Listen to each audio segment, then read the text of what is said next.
बिहार में 33,000 पदों पर बहाली, जानिए किन लोगों की होगी भर्ती। जी हां, बिहार के स्वास्थ्य मंत्री के रूप में मंगल पांडे ने पदभार ग्रहण किया।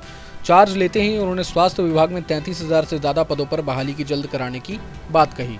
स्वास्थ्य मंत्री ने कहा कि स्वास्थ्य विभाग में 26,000 से अधिक पदों पर जल्द ही नियुक्ति की जाएगी। इनकी प्रक्रिया अंतिम चरण में है। इसके अलावा राष्ट्रीय स्वास्थ्य मिशन यानी NHM के तहत 7600 पदों पर भी शीघ्र भर्ती की जाएगी। मंगल पांडे ने दावा किया कि अगले साल राज्य में 3 नए मेडिकल कॉलेज बनकर तैयार हो जाएंगे।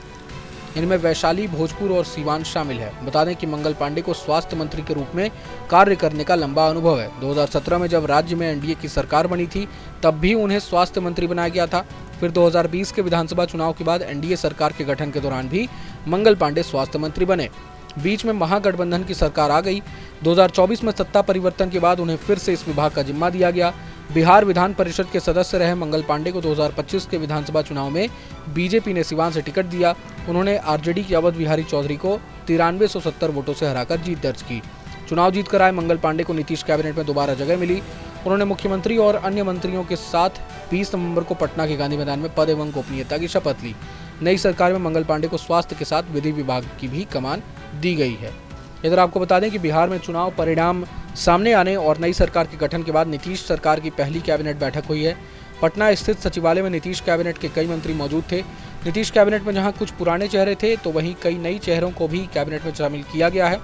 नीतीश कुमार की नई कैबिनेट की मीटिंग में कई अहम प्रस्तावों पर मुहर लगाई गई है। मुख्यमंत्री नीतीश कुमार की अध्यक्षता में कैबिनेट की बैठक में 10 एजेंडे पर मुहर लगी है। बैठक के बाद मुख्य सचिव प्रत्यय अमृत ने बताया कि बिहार में 25 नई चीनी मिल खोली जाएंगी। पहले से 9 चीनी मिल बंद पड़ी हैं।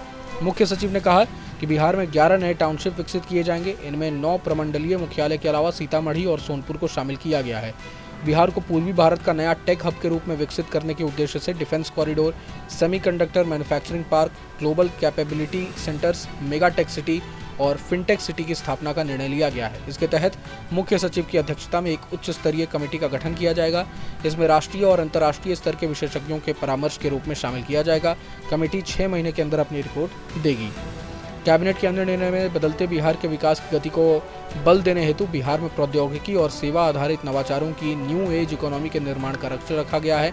इस लक्ष्य को प्राप्त करने हेतु इस क्षेत्र की बिहार से संबंध रखने वाले अग्रणी उद्यमियों के सुझाव प्राप्त कर योजनाओं एवं नीतियों का निर्धारण किया जाएगा। Bureau report, news nation. जहाँ भक्ति है हर शब्द में, कथाओं में छुपे हैं दिव्य रहस्य और ज्योतिष देता है जीवन को दिशा। धर्म से जुड़ी हर बातों को जानने के लिए हमारे चैनल स्तुति को सब्सक्राइब करें। चैनल पर जाने के लिए इस लिंक पर क्लिक करें।